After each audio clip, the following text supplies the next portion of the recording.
नमस्कार, मैं रीमा प्रसाद। सुलगते बांग्लादेश को लेकर सवाल कई हैं और सवाल यह है कि क्या उस्मान हादी की मौत के जरिए, उसकी हत्या के जरिए यूनूस सरकार फरवरी महीने में होने वाले चुनाव को टालना चाहती है? क्या कुर्सी पर बने रहने के लिए पूरे बांग्लादेश को अशांत करने की कोशिश की जा रही है? ये हम नहीं दावा कर रहे हैं, बल्कि टू द पॉइंट मैं आपको समझाती हूं कि उस्मान हादी के भाई ने उस्मान हादी की मौत के बाद क्यों इस सवाल पर सबसे ज्यादा जोर दिया कि उस्मान हादी की मौत के जरिए ना सिर्फ भारत और बांग्लादेश के रिश्ते को और तनावपूर्ण किया जा रहा है, बल्कि कोशिश ये की जा रही है कि इस मौत के पीछे, इस हत्या के पीछे सीधे भारत को दोषी माना जाए। यानी उस्मान हादी की हत्या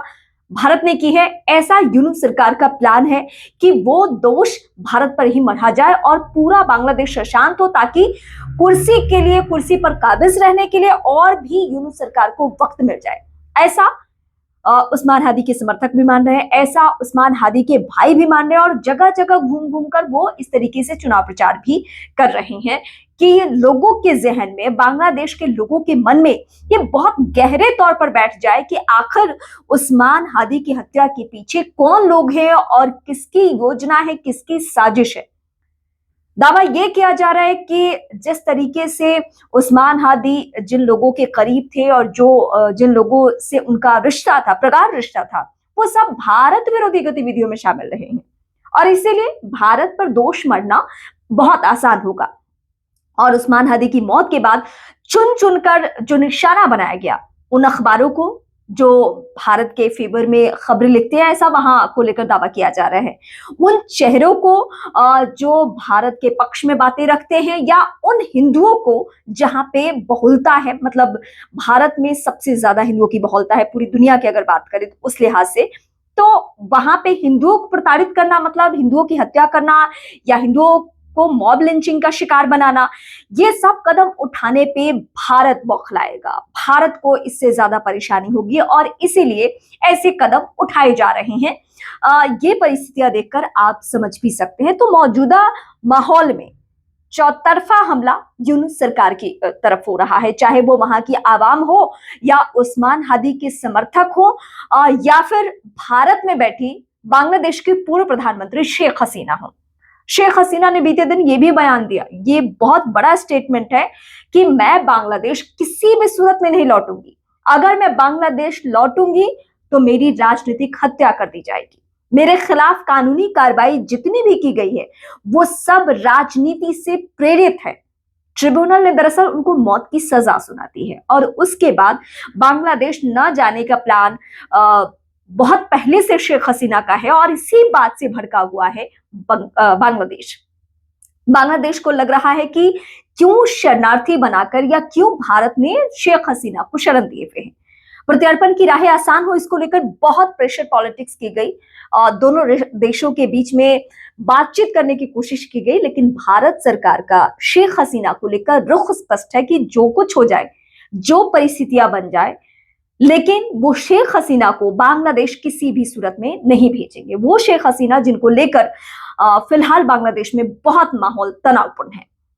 अब वहां के अवाम भी धीरे धीरे ये समझने लगी है कि यूनूस सरकार ही समस्या की मूल जड़ है।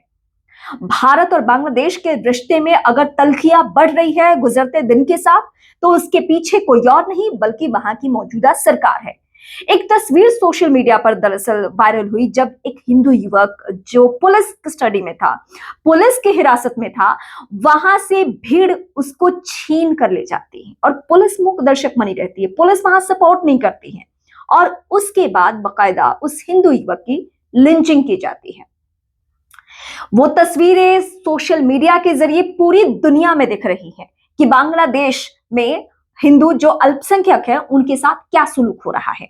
और इन सब के पीछे चुप्पी साधे हुए है यूनूस सरकार, और इसीलिए सवाल घूम फिरकर यूनूस सरकार के ऊपर ही उठ रहा है। वैसे उनकी स्ट्रैटेजी का हिस्सा था, जो उस्मान हादी के भाई का दावा है, उनकी स्ट्रैटेजी का हिस्सा था कि अगर उस्मान हादी की मौत हो जाती है, वो मारा जाता है, उसकी हत्या कर दी जाती है, तो इसका आरोप आसानी से हम मर देंगे किस पर,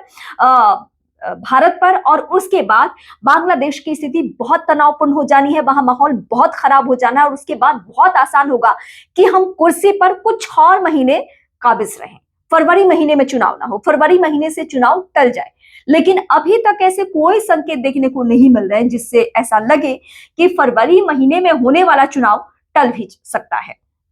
लेकिन इस बीच सबसे ज्यादा नाराजगी भारत में इस बात को लेकर है कि वहां हिंदू सुरक्षित नहीं है, वहां हिंदू सेफ नहीं है। हिंदुओं के साथ वहां पे जो सुलूक हो रहा है उसको लेकर दुनिया खामोश क्यों है? भारत इस बात से भी नाराज है, और भारत में कुछ लोग बकायदा सड़कों पर भी उतर रहे हैं, सोशल मीडिया पोस्ट के जरिए ये कैंपेन चलाने की कोशिश कर रहे हैं कि जो अल्पसंख्यक की भूमिका में है बांग्लादेश में हिंदू,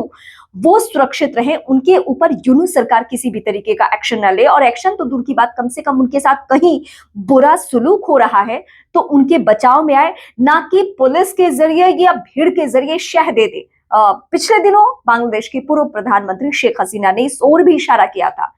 कि बांग्लादेश में जो भी हालात बने हुए हैं, चाहे वो उस्मान हादी की हत्या हो या फिर एक हिंदू युवक का मारा जाना